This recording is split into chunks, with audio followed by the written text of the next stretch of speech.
कदा, कब? कहते हैं जब चित्त की वृत्तियां निरोध हो जाती है तब। यानी जब वृत्ति निरोध होगी तो क्या होगा? तो योग होगा। योग क्या है? समाधि है। वृत्ति यदि है तो हम योग में नहीं है, समाधि में नहीं है। वो आगे भी हम सुन लेंगे।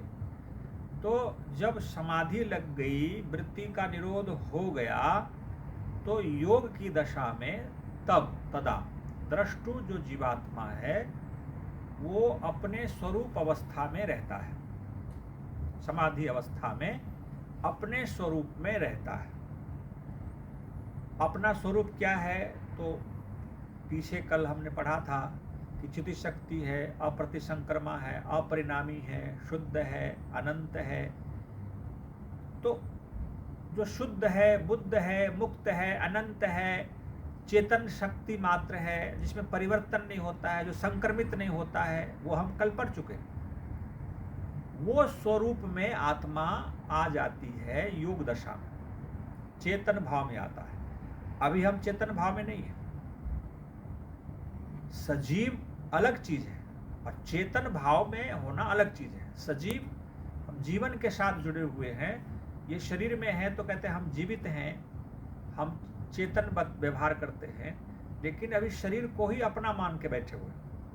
मैं शरीर जो हूँ, जैसा हूँ वैसा अपने को मानता हूँ। तो शरीर और आत्मा में अलग नहीं कर पा रहे। यह जो हमारी विचार शक्ति है, जो भी हमारे मन में विचार तरंग है, उस विचार का रूप अपने को देखते हैं। विचार और आत्मा को एक मान करके हम जी रहे हैं। लेकिन समाधि जब लग जाएगी तो विचार वहाँ है नहीं और ये शरीर जड़ है, मन जड़ है। तो चेतन भाव में अपने आप ही आत्मा ही अपने स्वरूप को देखती है। उसी को व्यास जी ने एक वाक्य में कह दिया, स्वरूप प्रतिष्ठा तदानी। तब जब समाधि लगती है तब स्वरूप प्रतिष्ठा होती है। अपने स्वरूप में आत्मा रहती है कि मैं शुद्ध हूं, मैं बुद्ध हूं, मैं मुक्त हूं। आत्मा कभी भी बंधन में नहीं आती है। एक दार्शनिक बात बोल रहा हूं। आत्मा कभी बंधन में नहीं आती। तो आत्मा कभी बंधन में नहीं आती, इसका मतलब क्या हुआ? अभी तो अभी बंधे हुए हैं। अभी हम अविद्या के दशा में बंधा हुआ अनुभव करते हैं। आत्मा और परमात्मा सदा एक साथ है, एक साथ रहेगा और आत्मा सदा शुद्ध मुक्त भाव में है। लेकिन वो अपने को बंधा हुआ अनुभव करता है, इसलिए कि अविद्या है। जैसे हम किसी को वचन दे देते हैं, कहते जी वचनबद्ध है, मैं वचन को तोड़ूंगा नहीं। तो अब हम तो अलग हैं, लेकिन वचन से बंधे हुए हैं, एक कर्तव्य से बंधे हुए हैं, एक ड्यूटी से बंधे हुए हैं। तो ये जो बंधना है, इसमें राग है, द्वेष है, अविद्या है। तो ये वहाँ ड्यूटी ला के खड़ा कर देता है, कर्तव्य बोध ला के खड़ा कर देता है। यही बंधना है। लेकिन आत्मा यदि शुद्ध भाव में चला जाए तो आत्मा की कोई ड्यूटी नहीं बचती। आत्मा शुद्ध भाव में जाना प्रथम ड्यूटी है।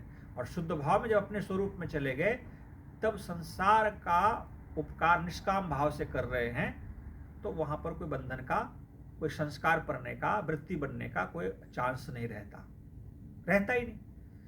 तो अब वहाँ पर कहा कि जब योग की अवस्था में, समाधि की अवस्था में आत्मा होती है, अपने स्वरूप में होती है कि मैं चेतन हूँ, मैं शुद्ध हूँ, मैं बुद्ध हूँ, मैं मुक्त हूँ। और वो चिति शक्ति जैसे कैवल्य, मोक्ष जैसा, मुक्त जैसा, अभी बंधन है। समाधि में मुक्ति जैसा मुक्त, आहा, जैसे कोई जेल में बंद है। तो जेल में व्यक्ति जो बंद है तो वो कष्ट अनुभव करता है। भले बढ़िया भोजन मिले, उनको सोने का व्यवस्था मिल जाए, लेकिन जेल में बंद व्यक्ति दुख अनुभव करता है। और जेल से जब छूट जाता है तो वो मुक्त अनुभव करता है कि मैं स्वतंत्र हूँ, मैं कोई बंधन में नहीं हूँ, जहाँ इच्छा करे वहाँ जा सकता हूँ। तो मुक्ति में आत्मा को कोई बंधन, बैरियर नहीं होता है। वो सूर्य में जा सकता है, समुद्र के नीचे जा सकता है, अनंत लोक लोकांतर की यात्रा कर सकता है, इस पूरे ब्रह्मांड से बाहर अलग हो सकता है। तो वो स्वेच्छापूर्ण विचरण करता है। वैसा अनुभव आत्मा करती है शरीर में रहते हुए। लेकिन शरीर का एक परिसीमा है, जो व्यवस्था है, उसमें जब तक शरीर नहीं छूटेगा तब तक शरीर में रहेगा, लेकिन जीवन मुक्त का अवस्था अनुभव करने लग जाएंगे। ये बातें हो गई।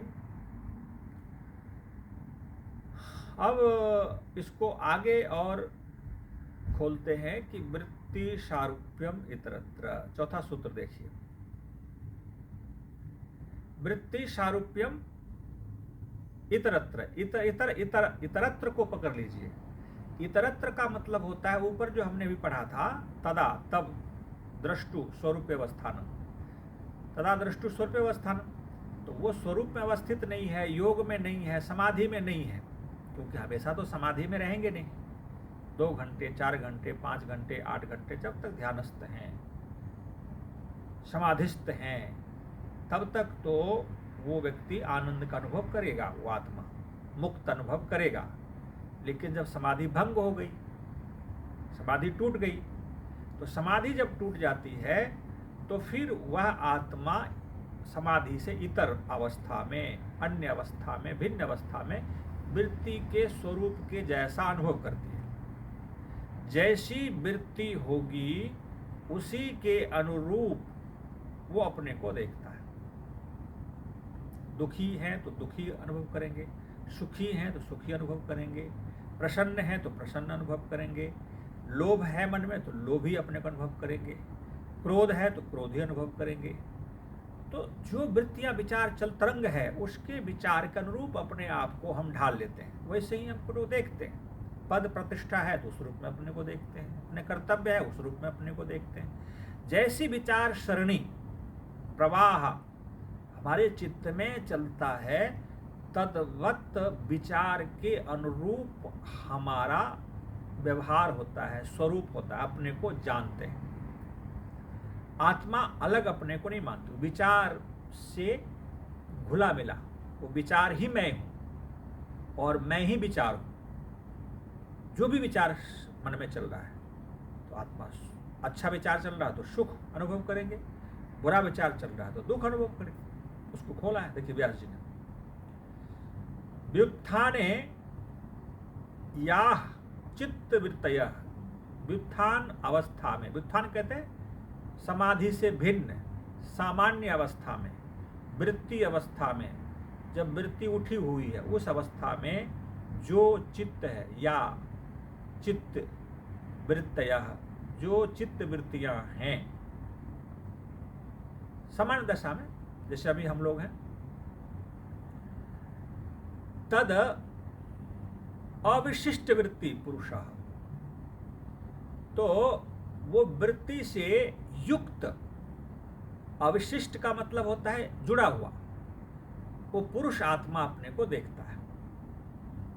व्युत्थान अर्थात सामान्य दशा में, अभी समाधि नहीं लगाए हुए हैं, तो उस अवस्था में जो चित्त वृत्ति है उससे अवशिष्ट, अविशिष्ट मतलब कोई अलग नहीं, वृत्ति और आत्मा दोनों, पुरुष, पुरुष माने आत्मा, दोनों एक ही मानते हैं। इस बात को इस नाम में कहा वृत्ति अविशिष्ट वृत्ति पुरुष। अने वृत्ति और आत्मा अलग अलग नहीं मानते हैं, जो सूत्रकार ने कहा उसी बात को व्यास जी ने यहां पर इसको खोला है।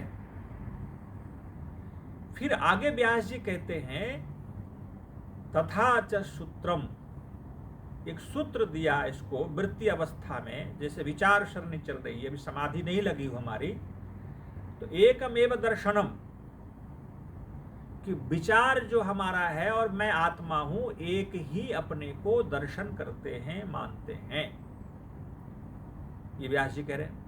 फिर आगे सूत्र कहा ख्याति एव दर्शनम, जो प्रकाशित है, जो विचार अपने को उद्बुद्ध है, प्रकट है, उसी को मैं मानता हूं कि मैं हूं, और मैं अपने को क्रोधी, लोभी, मोही, अपने को पिता, भाई, अपने को डॉक्टर, अपने को प्रोफेसर, अपने को इंजीनियर, अपने को, ये सब मानते हैं। जैसा विचार है एकमेव दर्शनम, ये सूत्र भाव में महर्षि व्यास जी ने कहा वृत्ति अवस्था में ऐसा आत्मा अपने को मानती है।